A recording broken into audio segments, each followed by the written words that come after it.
नमस्कार. जिला times news मध्ये आपले स्वागत आहे.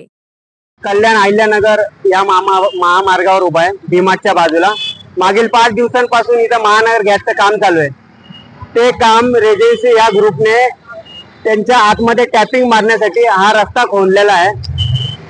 हा रस्ता कोणतीही परमिशन न घेता हा खोदला गेलेला आहे आणि 2-3 दिवसापूर्वी व 4-5 दिवसापूर्वी आमचे स्थानिक मित्र या ठिकाणी आले व त्यांनी सदरील हा खोदलेल्या रस्त्या संदर्भात त्यांना माहिती विचारली. तर ते बोलले की याची परमिशन आहे. तर समोरून कुर्ला कॅम्पची परमिशन भेटली, ती पण 2022 ची.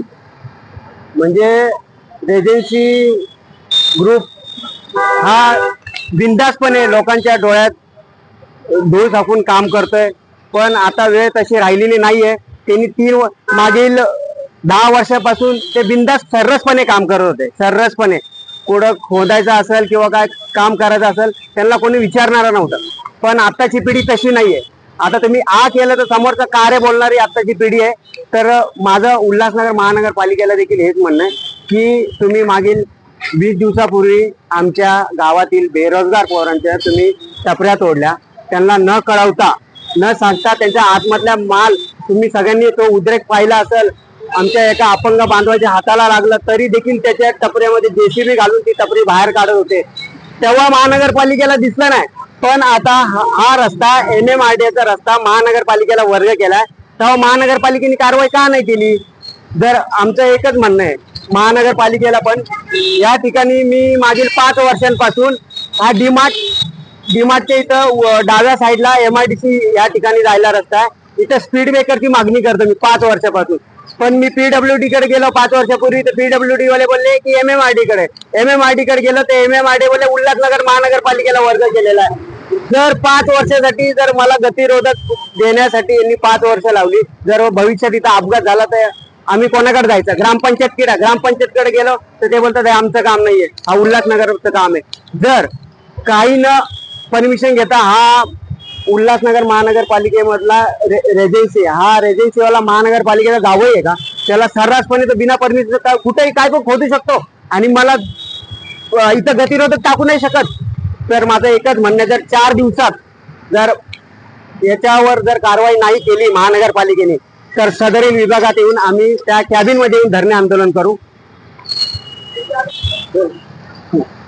तर तुम्ही तर जसं सांगितलं की काल या ठिकाणी मोठ्या प्रमाणात ट्रॅफिक जाम झाली होती या जे खोदकाम केलेले त्याच्यामुळे. आधीच हा 4 लेनचा रस्ता ज्यावेळेस पास झाला त्यावेळेस 4 लेनचा होता, नंतर तो प्रत्यक्षामध्ये 3 लेन वरती आला आणि आता त्या ठिकाणी परत अजून एक जी लेन आहे ती महानगर गॅसच्या नावाखाली खोदून ठेवलेली आहे. या खोदलेल्या प्रकाराची ज्यावेळेस आम्ही शहानिशा केली, इकडच्या स्थानिक तरुणांनी विचारपूस केली, त्यावेळेस असं लक्षात आलं की जे हे खोदकाम आहे हे रेजेन्सी इंटेलिया जे आहे बाजूला त्या ठिकाणी टॅपिंग कनेक्शन देण्यासाठी केलेलं खोदकाम आहे. मग त्याबद्दलची अधिक माहिती विचारायला सुरुवात केल्यानंतर असं लक्षात आलं की महानगरपालिकेकडून कुठलीही परवानगी न घेता ही खोदकाम केलेलं आहे आणि या खोदकामावरती विचारणा करण्यासाठी महानगरपालिका सुद्धा यायला तयार नाहीये. कारण की महानगरपालिका आणि त्याचे अधिकारी हे एवढे भ्रष्ट झालेले आहेत की रेजेन्सी इंटेलिया त्याच्या छत्रछायेखाली सगळं त्यांचं चाललेलं आहे. याच ठिकाणी आज तुम्ही 10-15 दिवसापूर्वीची गोष्ट तुम्हाला सांगतो की तरुण बेरोजगार या ठिकाणी काही रोजगार करत होते, काही हातगाड्या लावत होते. त्यांच्यावरती कारवाई करण्यासाठी महानगरपालिका पूर्ण तामाजम घेऊन तुमचा लावाजवा घेऊन पूर्ण JCB सहित त्यांचे दुकानं सगळे तोडले आणि हे जे अनधिकृत जे या ठिकाणी खोदकाम केलेलं आहे हे नॅशनल हायवे आहे, राष्ट्रीय महामार्ग आहे आणि या ठिकाणी मोठ्या प्रमाणात रहदारी होते, मोठ्या प्रमाणात ॲम्ब्युलन्स असेल सरकारी वाहनांची रहदारी होते. त्या ठिकाणी खोदकाम करून त्यांनी आपली जी काही बेसुमार त्याची सत्ता दाखवण्याचा प्रयत्न केलेला आहे, त्याची किती त्यांच्याकडे मसल्स पॉवर आहे, मनी पॉवर आहे, याचा वापर करून लोकांवरती जुल्म करण्याचा प्रयत्न केलेला आहे. तर तो आपल्याला पाहायला मिळेल. अजूनही याची जबाबदारी घेण्यासाठी कोणी समोर आलेलं नाहीये, ना रेजेन्सी इंटेलियाकडून समोर आलेलं आहे ना महानगरपालिकेकडून समोर आलेलं आहे. मागणी हीच आहे की हा जो खोदकाम केलेला आहे या खोदकाम अनधिकृत आहे हे महानगरपालिकेच्या लक्षात आल्यानंतर त्यांनी रेजेन्सी इंटेलियावरती कारवाई करणं हे अपेक्षित होतं. ही अजूनपर्यंत झालेली दिसत नाहीये. आणि दुसरी मागणी ही आहे की हा जो लेन आहे उल्हासनगर महानगरपालिकेमध्ये आता जो वर्ग झालेला रस्ता आहे हे 4 लेनचा रस्ता आहे, त्यासाठी 3री लेन अजून प्रलंबित आहे. चौथी लेन प्रलंबित आहे, 3 लेन कंटिन्यू झालेला आहे. तर ह्या 4थ्या लेनसाठी जी जागा आहे ती डाव्या साईडला जर आपण बघितलं तुमच्या डाव्या साईडला तर त्या ठिकाणी काही राहते घर आहेत. ते न तोडता तुमच्या उजव्या साईडला जे रेजेन्सीची जागा आहे ती जागा हस्तांतरित करून त्याची 4थी लेन उभारून जे काही महारामध्ये आता जे पाणी साचतंय त्याला जे कारणीभूत आहे की अर्धवट झालेला रस्ता त्याचं रस्ता पूर्ण करून महाराष्ट्रवासी ज्यांच्या घरामध्ये पाणी शिरतंय त्यांना न्याय द्यावा.